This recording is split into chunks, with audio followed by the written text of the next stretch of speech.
যেটা পড়বো সেটা হচ্ছে এলডিসি থেকে উত্তরণে বিনিয়োগী ভূমিকা রয়েছে এবং আমাদের জাতির পিতা বঙ্গবন্ধু শেখ মুজিবুর রহমান ওনার কি ভূমিকা রয়েছে সে বিষয়ে আমরা একটু আলাপ আলোচনা শুরু করব।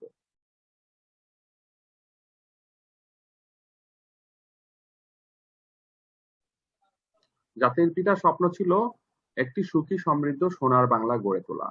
এটা হচ্ছে সুখী সমৃদ্ধ সোনার বাংলা গড়ে তোলা। কেমন? তো একটা যুদ্ধ বিধ্বস্ত দেশে আপনার সমগ্র জাতিকে ঐক্যবদ্ধ করে সোনার বাংলা গড়ার যে সংগ্রাম এতে নিয়োজিত হয়েছিলেন জাতির পিতা বঙ্গবন্ধু শেখ মুজিবুর রহমান।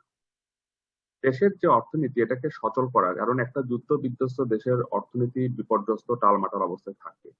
এই অর্থনীতিকে সচল করার জন্য যে সমস্ত সৃজনশীল উদ্যোগ গ্রহণ করেছিলেন তিনি তা শেষ করার মতো যথেষ্ট সময় তিনি পান নাই। তবে ওই উদ্যোগগুলোকে তিনি নিয়েছিলেন বলেই আজকে এতদিনে বাংলাদেশের অর্থনীতির একটি মজবুত পাটাতন তৈরি করা সম্ভব হয়েছে। এই পাটাতনের উপর ভর করে আসলে আমরা বর্তমান বাংলাদেশের দ্রুত অগ্রসরমান অর্থনৈতিক উন্নয়নের অভিযাত্রা শুরু হয়েছে।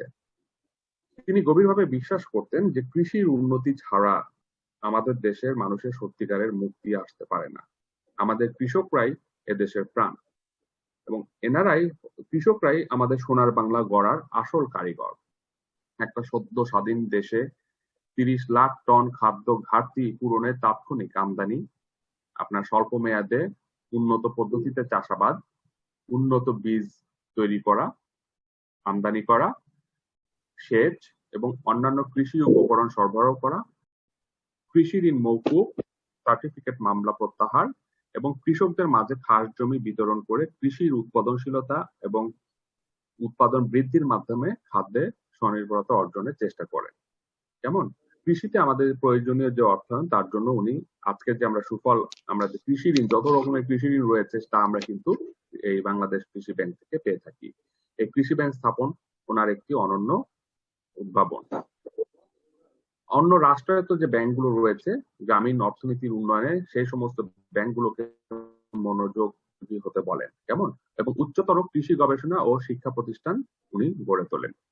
1973 সালের মধ্যে একটা ধ্বংসপ্রাপ্ত কৃষি এর একটা অবকাঠামো পুনর্নির্মাণ করেন। তো এই যুদ্ধ বিধ্বস্ত সমগ্র জাতিকে আপনার ঐক্যবদ্ধ করার জন্য ওনার যে সংগ্রাম, সে সংগ্রামের প্রেক্ষিতে উনি আসলে যথেষ্ট পরিমাণে সময় পান নাই এবং পরবর্তীতে বিভিন্নভাবে আমাদের এই উন্নয়ন বাধাগ্রস্ত হয়েছে।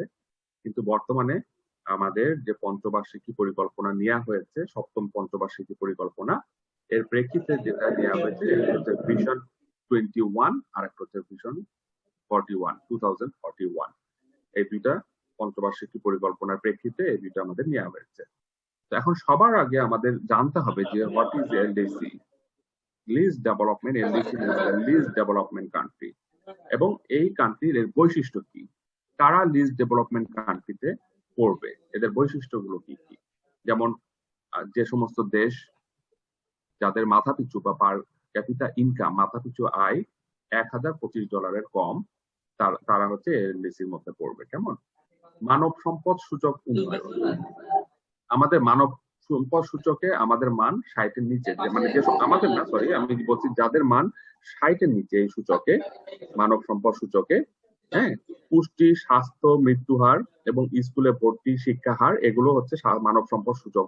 এই ফ্যাক্টর গুলোতে মানব সম্পদ সূচককে বিবেচনা করা হয়। আর একটা হচ্ছে আপনার অর্থনৈতিক ভঙ্গুরতা বা ইকোনমিক ভালনারেবিলিটি। যাদের এই ইকোনমিক ভালনারেবিলিটি 36-এর ওপরে এই সূচক, তাদেরকে আমরা স্বল্পোন্নত দেশ বলে থাকি বা এলডিসি বলে থাকি। কেমন? যেমন এখন অর্থনৈতিক ভঙ্গুরতা এর মধ্যে কি কি পড়ে? এর মধ্যে পড়ে হচ্ছে আপনার প্রাকৃতিক দুর্যোগ, বাণিজ্য, অর্থনৈতিক আঘাত, জনসংখ্যার পরিমাণ, বিশ্ব বাজার থেকে একটা দেশের দূরত্ব সহ এরকম আরো 8টা বিষয়কে বিবেচনা করে এই সুযোগকে নির্ণয় করা হয়। এটা একটা একাডেমিক ডিসকাশন। এভাবে আমরা মোটামুটি এলডিসি কে সংজ্ঞায়িত করতে পারি। তাহলে কি হলো? একটা হচ্ছে, এটা একটু খেয়াল রাখবেন, পয়েন্ট গুলো একটু খেয়াল রাখবেন। একটা হচ্ছে পার ক্যাপিটা ইনকাম, কেমন? একটা হচ্ছে আপনার মানব সম্পদ সূচক বা হিউম্যান অ্যাসেট, সূচকের মধ্যে ওই যে ব্যাপারগুলো রয়েছে, পুষ্টি, স্বাস্থ্য, মৃত্যু হার, স্কুলে ভর্তি, শিক্ষার হার, এগুলো। নাম্বার 3 হচ্ছে ইকোনমিক ভালনারেবিলিটি, যাদের 36, এই সূচকে 36-এর উপরে। এখন ইকোনমিক ভালনারেবিলিটির মধ্যে কি কি পড়ছে? আপনার প্রাকৃতিক দুর্যোগ, বাণিজ্য, অর্থনৈতিক আঘাত, জনসংখ্যার পরিমাণ, বিশ্ববাজার থেকে একটি দেশের দূরত্ব সহ মোট 8টা বিষয়কে বিবেচনা করে ইকোনমিক ভালনারেবিলিটি নির্ণয় করা হয়। এখন জাতিসংঘের যে তথ্য, তাতে আমার দেখা যাচ্ছে যে 47টা দেশ আমাদের স্বল্প উন্নত দেশের তালিকায় রয়েছে। কতগুলো? 47টা দেশ আমাদের এই তালিকাতে কিন্তু রয়েছে। আচ্ছা, তাহলে আমাদের জাতিসংঘের যেটা অর্থনৈতিক উত্তরণের নির্ণায়ক এবং মানদণ্ডগুলো কি কি, কেমন? আচ্ছা, জাতিসংঘের অর্থনৈতিক ও সামাজিক কাউন্সিল যে অর্গানটা রয়েছে, যেটাকে বলা হয় ইকোসক, মানে ইকোনমিক এন্ড সোশ্যাল কাউন্সিল, ইকোসক সংক্ষেপে বলা হয়। এনারা প্রতি 3 বছর অন্তর অন্তর নিম্নলিখিত মানদণ্ডের আলোকে স্বল্পোন্নত দেশগুলোর অবস্থানকে পর্যালোচনা করে থাকে। তাহলে 3টা নির্ণয় কি কি? আমরা তো পড়ে আসলাম একটু আগেই, যে একটা হচ্ছে মাথাপিছু আয়, মানব সম্পদ সূচক এবং অর্থনৈতিক ভঙ্গুরতা সূচক। এবং মানদণ্ড কি? 1230 মার্কিন ডলার বা তার বেশি, 66 বা বেশি হচ্ছে মানব সম্পদ সূচক, আর 32 বা তার কম। এটা 36 আমরা বলেছি এর আগে, এটা কমে এখন বোধহয় 32 করা হয়েছে। 32 বা তার কম অর্থনৈতিক সূচক যাদের রয়েছে, তাদেরকে আমরা মানে এই সূচকগুলো যদি আমরা বজায় রাখতে পারি, তাহলে আমরা এলডিসি থেকে বের হয়ে আসতে পারবো। কেমন? তাহলে আপনারা এলডিসি নিয়ে কিছুটা জানলেন। এখন আপনার সামনে যদি কেউ বলে যে এলডিসি কি জিনিস, কিছুটা তো বলতে পারবেন আশা করি। আচ্ছা, এখন এটা থেকে উত্তরণ করার জন্য কি করেছে? বলা হয়েছে যে পরপর দুটো ত্রিবার্ষিক, খেয়াল করুন, পরপর 2টা ত্রিবার্ষিক পর্যালোচনা হবে। একটি স্বল্পোন্নত দেশ উপযুক্ত 3টি মানদণ্ডের যদি 2টি অর্জন করতে পারে, তাহলে শুধুমাত্র মাথাপিছু আয়, যেমন স্বল্পোন্নত দেশগুলো যারা আছে, মানে যারা এলডিসি, তারা যদি উপযুক্ত 3টি মানদণ্ডের মধ্যে 2টি অর্জন করে, অথবা শুধুমাত্র মাথাপিছু আয় যদি প্রয়োজনীয় যে মানদণ্ড 1000 কত ছিল না 1230 ছিল, সেই মানদণ্ডে যদি দ্বিগুণ অর্জন করতে পারে, তাহলে তাদেরকে জাতিসংঘ উন্নয়নশীল দেশ হিসেবে স্বীকৃতি দেয়। এখন প্রশ্ন হতে পারে, প্রশ্ন আমাকে বিভিন্ন সময় করেছে যে স্যার, আমরা তো ছোটবেলা থেকে পড়ে আসছি যে বাংলাদেশ উন্নয়নশীল দেশ, বাংলাদেশ উন্নয়নশীল দেশ, বাংলাদেশ উন্নয়নশীল দেশ, এই কথাটা ছোটবেলা থেকে পড়ে আসছি। তাহলে এখন এসে আমরা আসলে কি বলছি যে মানে কি আমরা এখন উন্নয়নশীল হইনি? তাহলে কি হচ্ছে যে পরপর 2-3 বছর, তাহলে এখন বাংলাদেশের প্রেক্ষিতে কিভাবে হবে? বাংলাদেশের প্রেক্ষিতে আপনার 2018 সালের 17ই মার্চ আমরা এলডিসি থেকে আমাদেরকে বলেছে, ঠিক আছে তোমরা এলডিসি থেকে বের হয়ে গিয়েছো, কিন্তু এখনো আমাদের অফিসিয়ালি স্বীকৃতি আসে না। স্বীকৃতি আসবে কখন? পরপর 2টা ত্রিবার্ষিক পর্যালোচনা। তার মানে হচ্ছে আমরা 2021 সালে একটা পর্যালোচনা হবে, আবার তার 3 বছর পর মানে 2024 সালে আবার আরেকটা পর্যালোচনা হবে। এবং এই পর্যালোচনা কালীন সময়ে যদি আমাদের যে যে ইন্ডিকেটর বা সূচকগুলো দিয়েছিল সেগুলো থেকে যদি আমরা বের হয়ে আসতে পারি, তাহলে তারা 2024 সালে আমাদেরকে অফিসিয়ালি ঘোষণা দেবে যে হ্যাঁ, আমরা এখন এলডিসি থেকে বের হয়ে গেছি, আমরা এখন উন্নয়নশীল দেশে প্রবেশ করেছি। কেমন? আচ্ছা, তাহলে আমরা বললাম যে বাংলাদেশের জাতিসংঘ এই স্বীকৃতি দিলে সুবিধাটা কি? রাইট, আপনারা ওই কি বলে, আমরা ঘোড়ার আগে যদি গাড়ি কিনে ফেলি তাহলে তো হবে না, আগে আপনাকে ঘোড়া কিনতে হবে, তারপরে গাড়ি জুততে হবে। আমাদের আলোচনা শেষ হোক, আপনি সুবিধা অসুবিধা কি কি চ্যালেঞ্জ সমস্ত বিষয় আপনার কাছে সব ক্লিয়ার হয়ে যাবে। তো আমাদের এখন আমরা বলছিলাম যে বাংলাদেশের অবস্থান, আমরা 3টা ইন্ডিকেটরে কিন্তু বাংলাদেশ একটা ভালো অবস্থানে রয়েছে। তো আমাদের এখন বলতে পারেন স্যার এখনো স্বীকৃতি কেন দেয়নি? না, ওই যে বলা হয়েছে প্রথমে যে পরপর 3 বছর ধরে তারা পর্যালোচনা করবে যে আমরা এই মানটা ধরে রাখতে পেরেছি কিনা।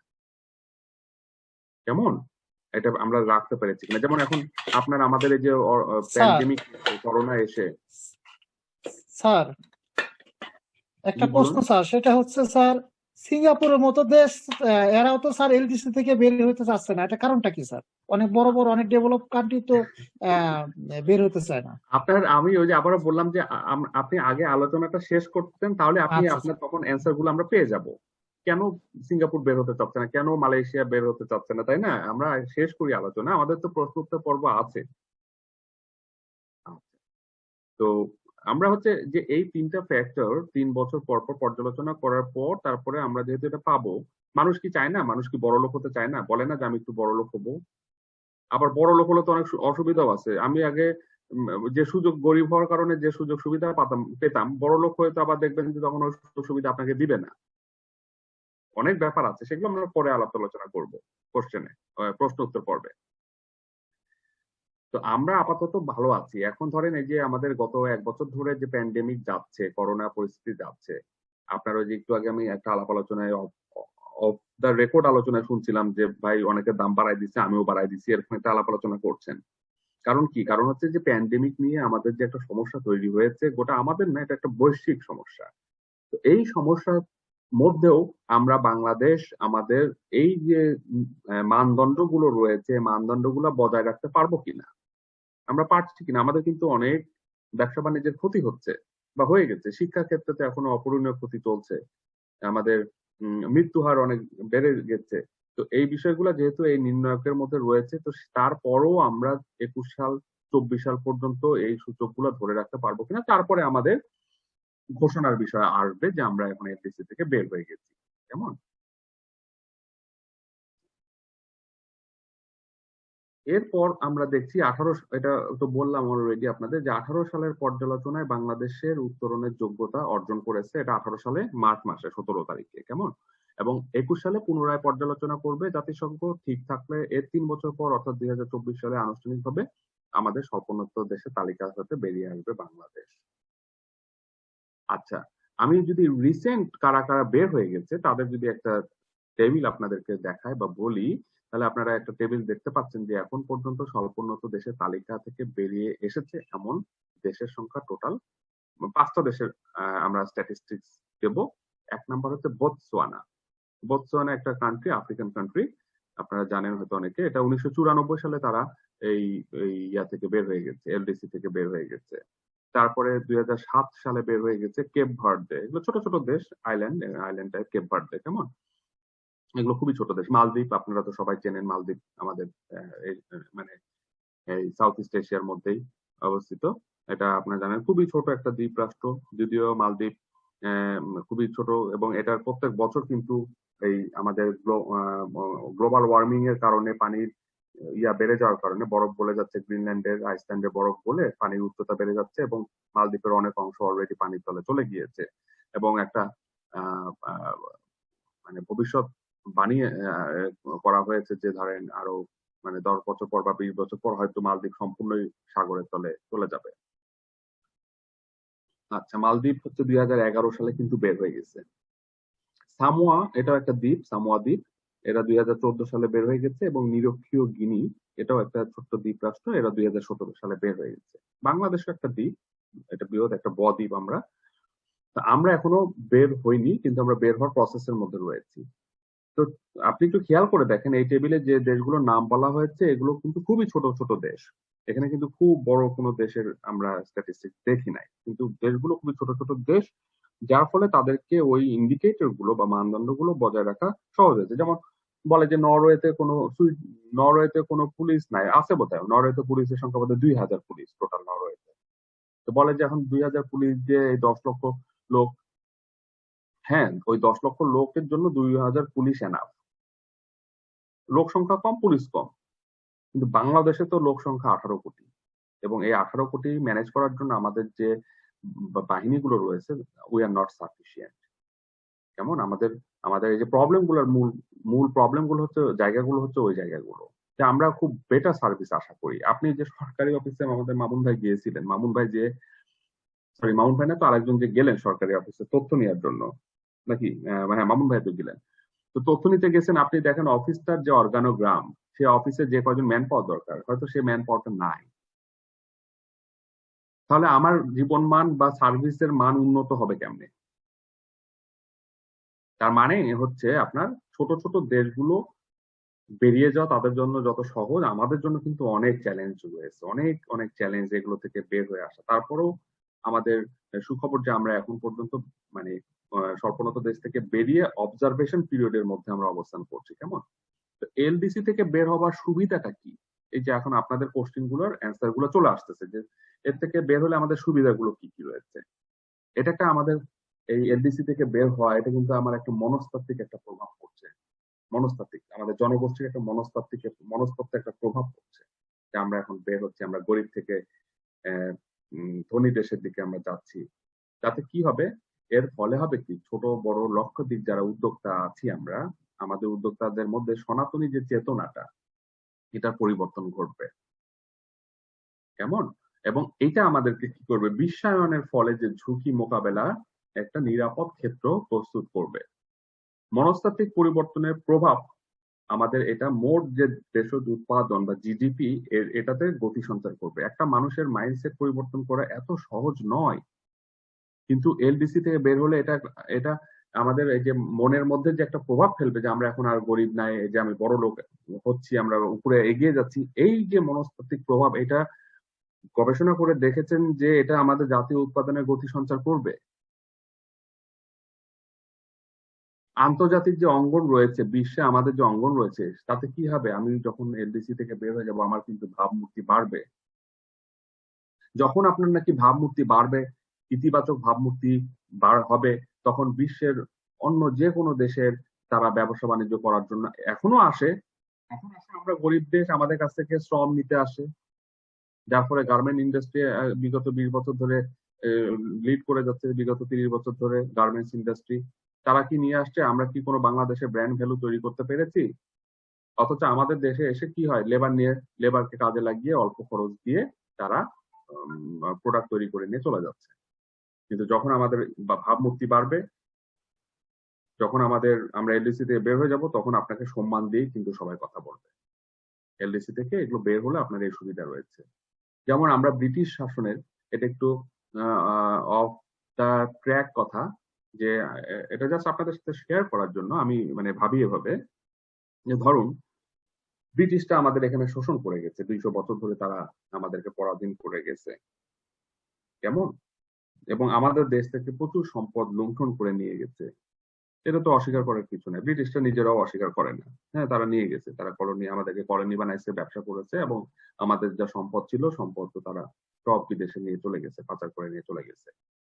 কিন্তু এটাও তো ঠিক, তারা আমাদের এই এই এই যে আপনার 1700 সাল থেকে ধরেন প্রায় 250 বছর 300 বছর ধরে যে শাসন করছে, এটাও তো ঠিক, তারা 300 বছরে আমাদের থেকে যেমন নিয়ে গেছে, আর তারা যে পরিমাণে শিক্ষা বিস্তারের ক্ষেত্রে বাংলাদেশ মানে এই উপমহাদেশে যে ভূমিকাটা পালন করে গেছে, এই শিক্ষা ব্যবস্থার ইনফ্রাস্ট্রাকচার এবং এই শিক্ষা ব্যবস্থার যে পরিবর্তনটা করে দিয়ে গেছে, এইটা তারা যা নিয়ে গেছে, ধরেন 100 টাকা নিয়ে গেছে, কিন্তু আমরা যদি আজকে ওই শিক্ষা ব্যবস্থা পৌঁছাতে যেতাম, তাহলে আমাদেরকে 200 টাকা খরচ করতে হতো আজকে। তারা যেমন নিয়েও গেছে, এটা আবার তারা দিয়েও গেছে, যেগুলো যদি ওই শিক্ষাগুলো আমাদের যদি না দিয়ে যেত। তো ওই জন্য আমি এটা বলছি যে মনস্তত্ত্বের যে প্রভাবটা, ওদের সুবিধার জন্য আর কি দিয়ে গেছিল।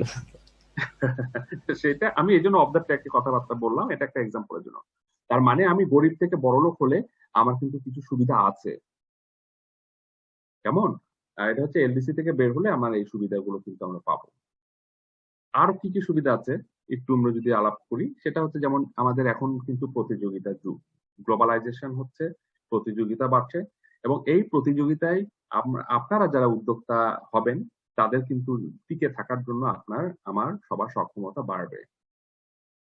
এর কারণ রয়েছে, কারণ উন্নয়নশীল দেশে প্রবেশের আগে হাতে থাকা আমার 10 বছর সময় বাংলাদেশে যে শিল্প পণ্য এই উৎপাদনে বৈচিত্র্য আসবে। কেমন? তো এতে শিল্পের আধুনিকায়নের পাশাপাশি আমার উৎপাদিত পণ্যের বহুমুখীকরণ ঘটবে, এবং আমার সার্বিকভাবে আমার উৎপাদন বাড়বে। এলডিসি থেকে বের হলে কিন্তু আমার পণ্যের উৎপাদন এটা বহুমুখী যেমন হবে, তেমনি ভাবে সার্বিক আমার উৎপাদনও বাড়বে। এবং এই কর্মসূচির আওতায় উদ্যোক্তা এবং শ্রমিক উভয়েরই দক্ষতার উন্নয়ন ঘটবে। এটা একটা খুবই গুরুত্বপূর্ণ সুবিধা। তো মোটামুটি এই আরো অনেক সুবিধা রয়েছে, সময় সংক্ষিপ্ততার জন্য এটা আলাপ আলোচনা এখন আর করবো না। আরো প্রচুর সুযোগ সুবিধা রয়েছে, আমরা সুবিধা পাবো। মূলত এই তিনটা কারণে আমাদের দেশে যেটা হবে সেটা হচ্ছে একটা বিনিয়োগের ক্ষেত্র তৈরি হবে। মূল কথাটা হচ্ছে যে আমার দেশে এলডিসি থেকে বের হলে আমার দেশে বিনিয়োগের ক্ষেত্র প্রস্তুত হবে, এবং এর ফলে কি হবে, দেশি বিদেশি বিনিয়োগ আকৃষ্ট হবে। যদি তাই হয় তাহলে আমাদের উন্নয়নশীল দেশের অবকাঠামো তৈরির পথ অনেক সুগম হবে। আচ্ছা, সুবিধা যে শেষই হচ্ছে না। উন্নয়নশীল দেশে পরিণত হওয়ার মর্যাদা, উন্নয়নশীল দেশে পরিণত হওয়ার মর্যাদা বিশ্বের সব দেশ এবং আন্তর্জাতিক সংস্থার কাছে বাংলাদেশের গুরুত্ব বেড়ে যাবে। আমাদের যে পাসপোর্টের যে ওয়েট আমাদের এখন, এই পাসপোর্টের ওয়েট সবাই আমরা ইনফিরিয়রিটি কমপ্লেক্সে ভুগি যে আমাদের বাংলাদেশের পাসপোর্ট, সবুজ পাসপোর্ট দেখলে মানুষেরা নাক ছিটকায় অন্য দেশে গেলে। আসলেও তো কিছুটা তাইও, তাই না? কারণ আমরা গরিব মানুষ, আমার আবার পাসপোর্টের কি আর পাসপোর্টের ভ্যালু বা কি। কিন্তু যখন আপনি এলডিসি থেকে বের হবেন আপনার পাসপোর্টের ভ্যালু অনেক বেড়ে যাবে। এখন জাপানের পাসপোর্ট অনেক শক্তিশালী, জানেন আপনি, জাপানিজ নাগরিকদের তারা 130টা দেশে ভিসা ফ্রি এন্ট্রি পায় 3 মাসের জন্য। একটা আমেরিকান পাসপোর্ট গোটা বিশ্বে তারা যে দেশে যাক না কেন 100 কোথায় 12 বা 13টা দেশে তাদের মানে কোনো ভিসা লাগে না ফর 90 ডেজ। আর বাংলাদেশে যাওয়ার পাসপোর্টে আপনি লিগ্যাল ভিসা নিয়ে যাওয়ার পরেও দেখা যায়, আমি অনেক এয়ারপোর্টে দেখেছি লিগ্যাল ভিসা বা লিগ্যাল পাসপোর্ট লিগ্যাল ব্যক্তি তারপরেও নিয়ে যে তারা এয়ারপোর্টের হাজতের মধ্যে ধরে রাখছে। তো আমরা এলডিসি থেকে বের হলে আমাদের তখন এই মর্যাদাগুলো আমরা পাবো। কেমন?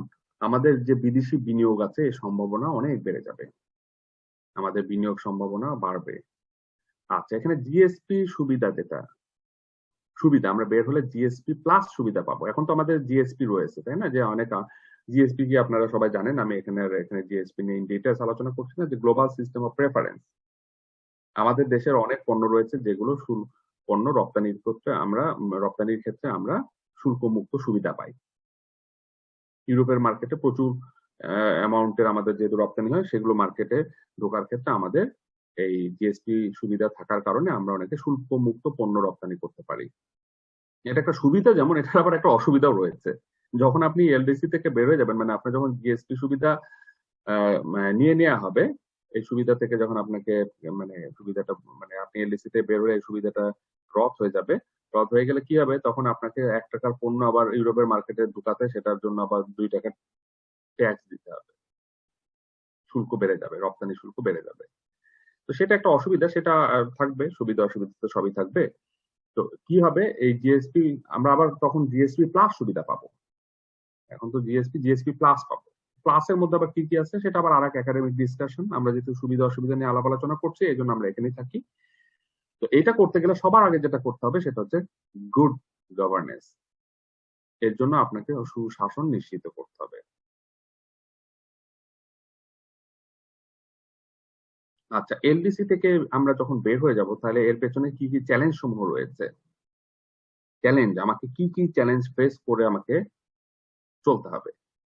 তাহলে বড় লোক হলে হবে না, তখন আপনাকে কিছু দায় দায়িত্ব নিতে হবে। আচ্ছা, আমরা বিভিন্ন দেশ এবং আন্তর্জাতিক সংস্থা থেকে যে ঋণগুলো পাই, খুবই সহজ শর্তে আমরা যে ঋণগুলো নিয়ে, যে আমাদের পদ্মা সেতু থেকে শুরু করে আমাদের মেট্রো রেল থেকে শুরু করে যত বড় বড় প্রজেক্ট চলছে সবগুলোতে আমরা তো অনেক নিজস্ব অর্থায়নও আছে, সাথে বিদেশি ঋণও রয়েছে। এই ঋণটা আমরা যে ইন্টারেস্টে পাই সেই ক্ষেত্রে ইন্টারেস্ট রেট অনেক বেড়ে যাবে, কারণ আপনি ঘোষণা দিয়েছেন আপনি বড় লোক, আপনাকে আর এখন ওই সুযোগগুলো দেওয়া হবে না। কেমন? তাহলে এটা আমার একটা চ্যালেঞ্জ, সুদের হার বেড়ে যাবে। এখন এই হাই ইন্টারেস্ট রেট নিয়ে আমরা এখন ইনফ্রাস্ট্রাকচারাল ডেভেলপমেন্ট থেকে শুরু করে বা অন্যান্য যে বিনিয়োগগুলো রয়েছে সেগুলো কিভাবে এগিয়ে নিয়ে যাব, সে বিষয়গুলো চ্যালেঞ্জের মুখে পড়বে। আমার রপ্তানি পণ্যের বাজার কিন্তু সংকুচিত হয়ে যাবে। যে পণ্যগুলো আমরা রপ্তানি করি, কারণ বললাম যে ওই যে আপনি রপ্তানি করতে যাচ্ছেন, তখন রপ্তানি করলে কি হবে, রপ্তানিতে আপনার শুল্ক দিতে হবে। 1 টাকা পণ্যে আপনার তখন 2 টাকা খরচ হবে। বিশেষ করে নতুন পণ্য নিয়ে ঝুঁকিতে পড়তে হবে। তা আপনারা যারা উদ্যোক্তা হচ্ছেন এগুলো কিন্তু আপনাদের জানতে হবে, এটা আসলে আপনার আপনাকে সমৃদ্ধ করা। আপনি উদ্যোগ নিয়েছেন, কিন্তু এলডিসি নিয়ে বাংলাদেশ কি ভাবছে, কিভাবে কোথায় যাচ্ছি আমরা, এগুলো জ্ঞানও কিন্তু আপনার দরকার আছে। আচ্ছা, আপনার রপ্তানি বাজারে আমাদের নতুন নতুন যে বললাম নতুন নতুন শর্ত যুক্ত হতে পারে এবং হবে। আচ্ছা, জনশক্তি রপ্তানিতে প্রাপ্ত যে সুবিধা বাংলাদেশ পায়, আমরা যে জনশক্তি পাঠাই, যখন আপনি এলডিসি থেকে বের হয়ে যাবেন, এখন এলডিসি তে আমরা উত্তরণের পর্যায়ে রয়েছি, যার ফলে এখনো কিন্তু আমরা বাংলাদেশ থেকে এই যে গৃহকর্মী পাঠাই মিডল ইস্ট গুলোতে, এবং মিডল ইস্ট গুলোতে গৃহকর্মী পাঠানোর ফলে কি অবর্ণনীয় তারা নির্যাতনের শিকার হবে। আমি কয়েকদিন আগে দেখছিলাম জর্ডানে এক এরকম গৃহকর্মী, সে সাততলা ছাদ থেকে পড়ে মারা গেছে, তার লাশ পাওয়া গেছে ডাস্টবিনে। অথচ বাংলাদেশ থেকে সে যখন যায় তাকে নিয়ে যাওয়া হয়েছিল সৌদি আরবের কথা বলে, তারপরে সৌদি আরবে না পেয়ে তার লাশ পাওয়া গেল হচ্ছে জর্ডানের একটা ডাস্টবিনের ভেতরে। চিন্তা করে দেখেন যে আমরা আমরা এই যে এইভাবে আমরা যে গৃহকর্মী পাঠাই, আমরা যখন এলডিসি থেকে আমরা বের হয়ে যাব তখন কিন্তু আমাদের এই জনশক্তি রপ্তানি ক্ষেত্রে যে সুবিধা দিয়ে আমাদেরকে তারা নিয়ে যায়, আসলে সুবিধা দিয়ে নিয়ে যায়, কিন্তু আসলে তো সম্পূর্ণটা অসুবিধা একটা তারা। এবং আপনারা যদি স্ট্যাটিস্টিক্স নিয়ে দেখেন, দেখবেন যে বিগত বছরে কত মহিলারা এরকম নির্যাতনের শিকার হয়ে এই দেশগুলো থেকে ফিরে এসেছে বাংলাদেশে আবার। তো আমাদের ওই সুযোগগুলো তখন বন্ধ হয়ে যাবে। আমরা জনশক্তি রপ্তানিতে যে সুবিধাগুলো পাই সেগুলো আমরা হারাবো, ঠিক আছে। আর ইউরোপীয় ইউনিয়নের দেয়া যে জিএসপি সুবিধা, এটা আর অব্যাহত থাকবে না। জিএসপি সুবিধা অব্যাহত না থাকলে তো বুঝতে পারছেন কত রকমের সমস্যা আমাদের হবে। তো 47টা দেশ মোট 136, মানে এই যারা লিস্ট ডেভেলপমেন্ট কান্ট্রি, এরকম 47টা দেশ আছে, সেই 47টা দেশ মোট 136 ধরনের সুযোগ সুবিধা, বিশেষ সুযোগ সুবিধা এরা ভোগ করে। বিশেষ করে আপনার জলবায়ু পরিবর্তনের ক্ষেত্রে যে এখন একটা গ্লোবাল ইস্যু তৈরি হয়েছে, সেটাতে যে অর্থায়ন হয়, সে অর্থায়ন আমরা আর পাবো না। রুলস অফ অরিজিন বাজারে অগ্রাধিকার ভিত্তিতে যে সুবিধা, সেখান থেকে আমরা বঞ্চিত হব। আমরা সুবিধাগুলো দেখেছি আগে, তারপর এখন দেখলাম আমরা বের হলে কি কি চ্যালেঞ্জের সম্মুখীন হব, এবং এই চ্যালেঞ্জ সমূহ থেকে আচ্ছা, আমাদের আরো কিছু চ্যালেঞ্জ রয়েছে, সেগুলো আমরা একটু আলোচনা করে আমরা এটা সামারি করব।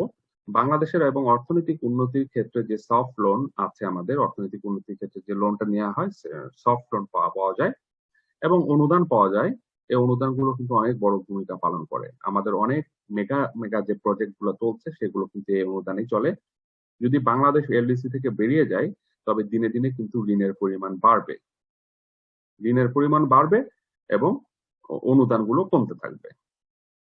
আপনাকে আর কেউ তখন, মানে গরিব হওয়ার কারণে যে অনুদানগুলো দিত, সেগুলো আর আপনাকে অনুদানগুলো দেবে না। তো উন্নয়নমূলক কাজের ক্ষেত্রে টেকনিক্যাল সহযোগিতাগুলো থেকে আমরা বঞ্চিত হব। আমরা যেমন এখন এই যে মেট্রো রেল প্রজেক্টে চায়নার প্রকৌশলীরা কাজ করে, আমাদের বড় বড় ইলেকট্রিক প্রজেক্ট গুলোতে চাইনিজরা কাজ করে। বাংলাদেশে প্রচুর চাইনিজ, ইন্ডিয়ান এবং অন্যান্য অনেক দেশের এক্সপার্টরা কিন্তু কাজ করেন। তো তারা আমাদের টেকনিক্যাল সাপোর্ট করেন। তো এই উন্নয়নমূলক কাজগুলোর ক্ষেত্রে এই সাপোর্ট গুলো থেকে আমাদের বঞ্চিত হতে হবে। তো এলডিসি থেকে উত্তরণের কারণে আমাদের 2027 সালের পর থেকে শুল্কমুক্ত যে সুবিধা ছিল আমাদের, সেগুলো 27 সাল থেকে এগুলো উঠে যাবে। তখন বিশ্বের বাজারে আপনাকে বা বাংলাদেশকে টিকে থাকতে হলে দক্ষতা বৃদ্ধির সাথে সাথে আমার উৎপাদন খরচটাকে কমাতে হবে। তো দুইটা বিষয়, এত সহজ না, যদিও সহজভাবে বলছি, কিন্তু আসলে এত সহজ নয়। দক্ষতা বৃদ্ধিও করতে হবে, সাথে সাথে আপনার উৎপাদন খরচটা কমাতে হবে, এই প্রতিযোগিতামূলক বাজারে টিকে থাকার জন্য। তো এখন আমাদের এই চ্যালেঞ্জ যে মোকাবেলা, এই মোকাবেলা যে আমার চ্যালেঞ্জ আছে সামনে, যেমন ছিল, এখন আমার এই চ্যালেঞ্জ মোকাবেলা করার জন্য আমাদের কি কোনো করণীয় কিছু আছে? আমাদের এই ব্যক্তিগত চ্যালেঞ্জ মোকাবেলার জন্য যেটা করণীয়, আমাদের এই যে ব্যক্তিগত খাত আছে, এই ব্যক্তিগত খাতে বিনিয়োগকে তাৎপর্যপূর্ণভাবে সিগনিফিকেন্টলি এটাকে বাড়াতে হবে। কেমন? আচ্ছা, আপনার ফরেন ডাইরেক্ট ইনভেস্টমেন্ট, যেটা এফডিআই বলা হয়, ফরেন ডাইরেক্ট ইনভেস্টমেন্টকে বাড়াতে হবে। ইউরোপের বাজারে আমাদের যে জিএসপি প্লাস পাওয়ার যে সুবিধা, জিএসপি প্লাস, এটা পাওয়ার জন্য এখন থেকে আমাদের লবিং শুরু করতে হবে, যেন আমরা এলডিসি থেকে বের হবো, কিন্তু আমাদের যেন ইউরোপের বাজারে জিএসপি প্লাস সুবিধাটা আমরা পেতে পারি। আমাদের দেশের ইনফ্রাস্ট্রাকচারাল ডেভেলপমেন্ট বা যেটা অবকাঠামোগত উন্নয়ন বলি আমরা, এটা আমাদের যেভাবে চলছে এটাকে অব্যাহত রাখতে হবে এবং উন্নয়নশীল দেশগুলোর সাথে আমাদের যে বাণিজ্যিক জোট আছে, এই জোট গঠন করতে হবে। ন্যায্যতার ভিত্তিতে আমাদের সার্বিক উন্নয়ন কর্মকাণ্ডকে নির্ধারণ করতে হবে, ন্যায্যতার ভিত্তিতে। আমাদের রেমিটেন্স বাড়ানোর জন্য চেষ্টা করতে হবে এবং সর্বস্তরে, সর্বক্ষেত্রে আইসিটির যে ব্যবহার রয়েছে, আইসিটি বাসায় সাজিয়ে রাখলে হবে না, এই ব্যবহারটাকে সর্বত্র বাড়াতে হবে এবং আমাদের আরো উন্নয়নের অংশীদার আমাদের খুঁজতে হবে। আর আইসিটির ব্যবহারটা আপনাকে বাড়াতে হবে। আচ্ছা, এখন ব্যক্তিগত খাতে বিনিয়োগ বৃদ্ধিকরণে সরকার কি কি পদক্ষেপ নিয়েছে? ব্যক্তিগত খাতে যারা মানে বিনিয়োগ বৃদ্ধিকরণের জন্য সরকার ওয়ান স্টপ সার্ভিস চালুকরণ করেছে। হচ্ছে, এখনো শেষ হয়নি, কিছু আমরা শুরু করেছি। যেমন এখন আপনারা জানেন যে 999-এ ফোন করে কিন্তু আপনি মানে খুবই তড়িৎ দ্রুত গতিতে আপনি কিন্তু পুলিশের সহায়তা পেতে পারবেন এবং অনেক ক্ষেত্রে এটা খুবই সফলভাবে কাজ করছে। আরো এরকম অনেক ওয়ান স্টপ সার্ভিস সরকার চালু করেছে, আরো চালু করার প্রসেসে আছে। উদ্যোক্তা তৈরিতে সহায়তা করা, এই যে বিটা একটা প্রোগ্রাম করেছে, উদ্যোক্তা সৃষ্টির জন্য সহায়তা করছে বিটা, ব্যাচের পর ব্যাচ এভাবে আপনাদের ট্রেনিং দিয়ে অন্তত আপনাদেরকে তৈরি করছে। এটা একটা উদ্যোক্তা সৃষ্টিতে সহায়তা করছে। দক্ষ জনবল, আমার জনবল আছে কিন্তু যদি দক্ষ না হয় তাহলে সেটা দায়, অর্থনীতির ভাষায় সেটা হয়ে যাবে দায়। এই জন্য আমার যার জনবল আছে, যা আছে এইখান থেকে অন্তত তাকে 18 আছে তাকে 19 করে দাও। 19 হয়ে গেলে আমরা পরবর্তীতে 20-এ যেতে পারবো। দক্ষ জনবল তৈরি এবং এই দক্ষতার ডেভেলপমেন্ট, স্কিল ডেভেলপমেন্ট যেটাকে বলা হয়। অনেকের সবার এত স্কিল দেখছি, আপনারা যেভাবে বললেন, আপনারা সবাই যে যজ্ঞ বা উদ্যোগের মধ্যে আপনারা ভাবছেন, আপনাদের যে স্কিল ছিল, আপনি যখন অন্য ছোট ছিলেন বা অন্য কিছুই করতেন না, তার থেকে তো এখন এই যে ভাবতে পারছেন, এটা একটা দক্ষতার উন্নয়ন। আপনি ভাবতে পারছেন যে অনলাইনকে ব্যবহার করে ব্যবসা করা যায়।